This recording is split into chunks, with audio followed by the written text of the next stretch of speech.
I'm here to support the climate. Okay. In what sense? Well, in the sense that, looking at First Nations people, not only here in Quebec, but also in Canada and internationally, we're probably the peoples that contribute the least, in what's happening to the climate. But yet we are the peoples who, are impacted the most. As I was traveling to Quebec City this morning, I saw the geese, flying north as they do every year, and I couldn't help thinking of the nations that still live, on the traditional foods, and including geese, and not help but wonder, what their thinking is in terms of what's happening around the world in terms of the climate and how this might impact their way of life. So what do you hope to accomplish in today's march and tomorrow's summit? Well, today I think it's important for us to be there. It's also important to present a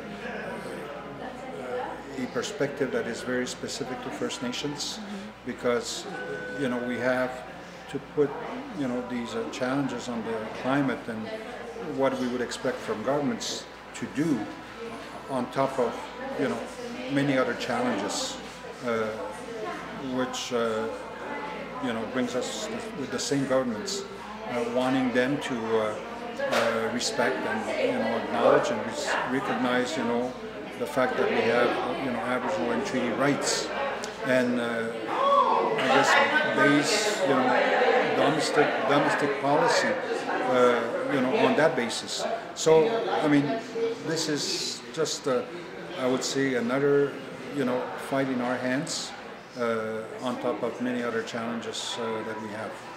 But is there a specific position you have in terms of carbon emissions or energy east, or is there something you really want to bring out in these events this weekend?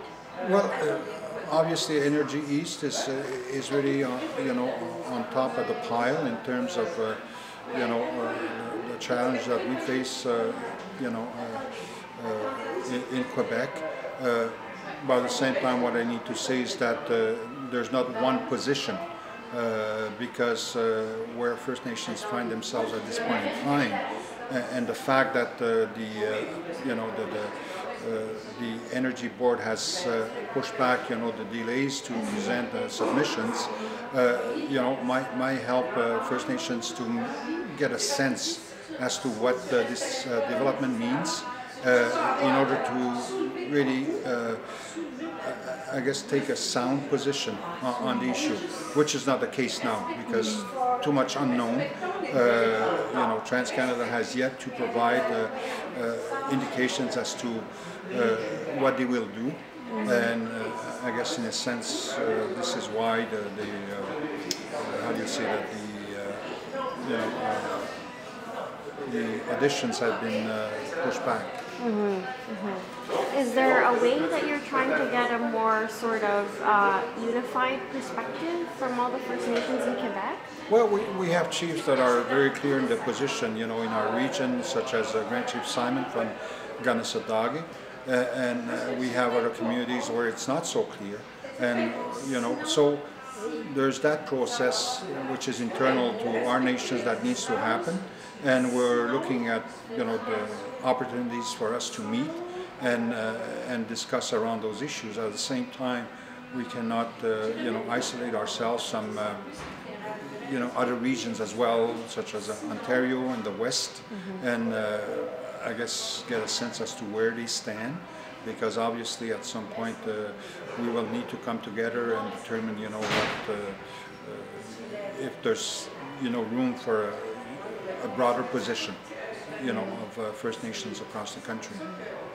Now, how many First Nations in Quebec specifically do you need to sort of deal with on this issue? Well, out of 43, I would say that maybe at this point, with what we know, we potentially have 16 communities that could be impacted, not only as communities, but considering their traditional territories.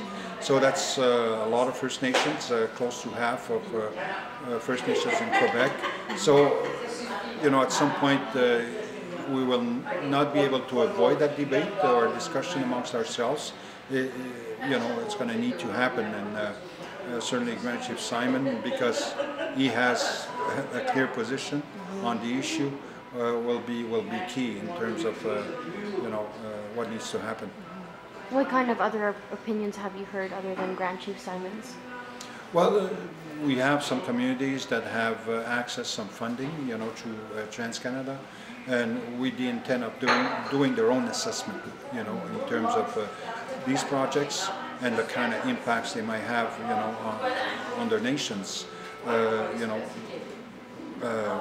The traditional way of life is certainly key to many nations in Quebec because they still very much rely on that income and the capacity for them to continue exercising their way of life, their traditional way of life. So this is one example amongst other many examples of the kind of assessment that our nations need to be doing. Are there any that are completely pro-energy east? As far as I know, no. I think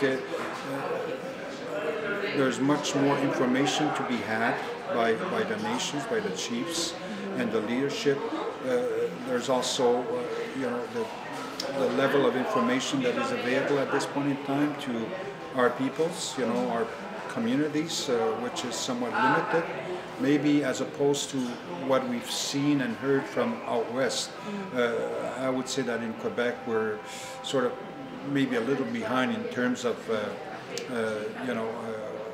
what people know of the project itself. But I understand as well that representatives, I don't know how many from TransCanada, are doing their own work with some communities. What that involves, I don't really know, but they're certainly doing their lobbying with some nations and some communities. Why is that? Why do they know very little about the project? Well, I guess it's the lack of information, and it's really a lot of. I look at someone like Grand Chief Simon, yet is very clear in his position, yet he's wanting to know more as well, about the impacts of this very specific project. So the communities might not see the impacts or might not be able to, take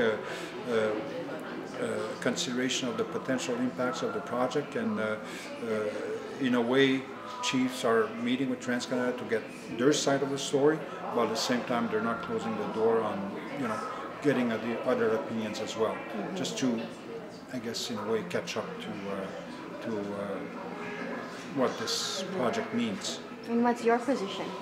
My position is really, a position where I need to find common ground amongst my chiefs. As I said, and again, making it clear that, groups involved in environment, they have one position. First Nations have their position as well, because I've always said that our leaders, no matter where, always find themselves in a very delicate situation, where on one hand they have to respond to demands and needs of a growing population, young population, and on the other hand, this call, worldwide call to protect and save the environment. So they have to find a proper balance. I think it's possible that we promote that, understanding that First Nations are not like any other pressure group. It's beyond that. We have a very specific history in this country, a very specific past that we can only be the ones to claim, and to me that needs to be taken into account as well. So to me, that's the balance that I need to find. Like economy versus tradition. Well, we've been faced with that, you know. But now it's economy versus tradition versus environment. So I think we need to find a proper balance. And to me, when I look at our involvement, you know, in national and international debates, going back to the Earth Summit in 1992, already then, you know, the specifics of our nations were already acknowledged, and now we need to continue to provide that input, you know, with this debate that's obviously growing, because we have a march today, we have a rally today, and you know, and provide, you know, our own perspectives. And to me, you know, the fact that in Quebec, you know, with probably other examples, is still very much relying on, you know, traditional activities is certainly a plus and needs to be acknowledged and considered.